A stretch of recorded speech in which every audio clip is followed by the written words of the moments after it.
સુરતના પાંડેસરા વિસ્તારમાં આવેલી કેએસબી ઓલિમ્પિયા ડ્રીમ ચિલ્ડ્રન હોસ્પિટલમાં એક ચોંકાવનારી ઘટના સામે આવી. સુરતના પાંડેસરા વિસ્તારમાં આવેલી કેએસબી ઓલિમ્પિયા ડ્રીમ ચિલ્ડ્રન હોસ્પિટલમાં એક ચોંકાવનારી ઘટના સામે આવી છે, જેમાં ડોક્ટરે બાળકને અન્ય હોસ્પિટલમાં રિફર કરવાનું કહેતા દર્દીના સંબંધીએ ગુસ્સે થઈને એક બાદ એક 12 લાફા ઝીકી દીધા હતા અને અસભ્ય શબ્દોનો પણ પ્રયોગ કર્યો હતો.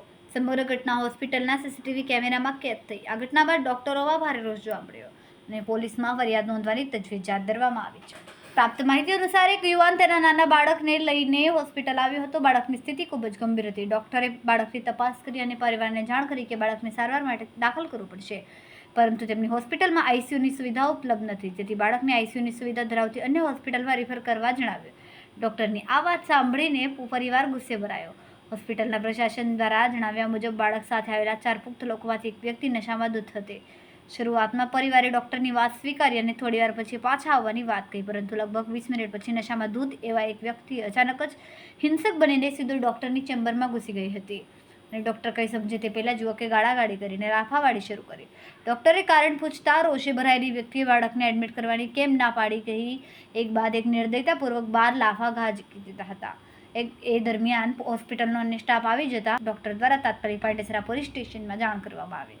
પોલીસે આ મામલે ફરિયાદ દાખલ કરવાની તજવીજ હાથ ધરી. આ ઘટનાએ હોસ્પિટલની સુરક્ષા અને આરોગ્ય કર્મચારી પર વધતા હુમલાઓ અંગે ગંભીર પ્રશ્નો ઊભા કર્યા છે. હું doctor dream Patel, dream children હોસ્પિટલનો ઓનર.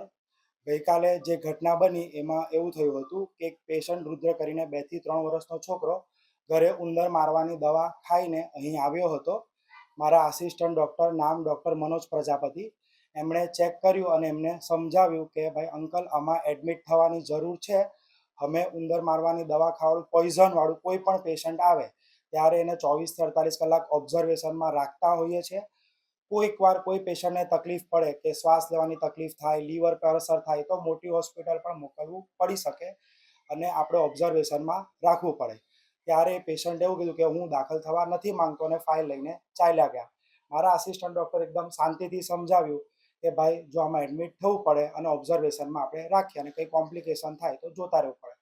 એ પેશન્ટ ત્યારે તો ચાલ્યું ગયું. 10-15 મિનિટ પછી થોડું આવ્યું અને આવીને અંદર દરવાજો ખોલીને મારા આસિસ્ટન્ટ ડૉક્ટરને જોરથી 10 થી 12 વાર તમાચા લાફા માર્યા. સ્ટાફ જોડે ગાળાગાળી કરી.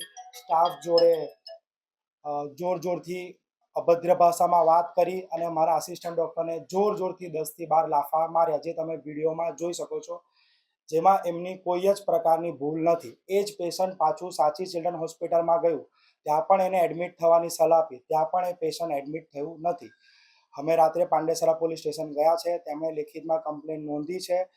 અમે એ જ ચાહીએ છીએ પોલીસ પાસેથી કે જે પણ હોય તે એફઆઈઆર કરે અને આગળની કાર્યવાહી આગળ વધે અને લોકોમાં એક થોડો સબક મળે કે ભાઈ, તમે એક ડૉક્ટર ઉપર હુમલો કરવો એ વસ્તુ ખોટું છે.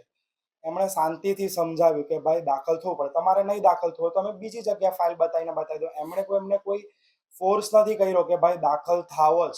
એમણે શાંતિથી સમજાવ્યું કે ભાઈ, દાખલ થઈ જાવ તો સારું ને આપણે ઓબ્ઝર્વેશનમાં રાખવું પડે, જે દરેક ડૉક્ટરની ફરજ છે સમજાવવાની.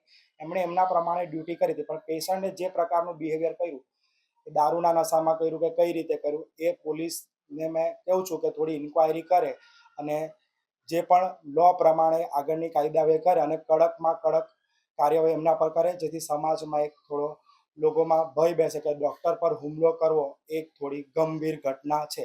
અમે તમારા માટે બેઠીએ છીએ. એક ડૉક્ટર બનતો હોય છે, કેટલી મહેનત પછી બનતો હોય છે અને પોતાની બધી કુરબાની આપીએ છીએ. તમે સન્ડે મજા કરો છો, અમે સન્ડે હોઈએ છીએ, તમારા આપીએ છીએ, તમને શાંતિથી સમજાવે છે, બધું કરીએ છીએ, તેમ છતાં તમારે હુમલો કરવો એ વસ્તુની મેં નિંદા કરું છું અને હું એ જ ચાહું છું કે પોલીસ આગળની જે પણ કાર્યવાહી હોય તે નિયમ પ્રમાણે કરે.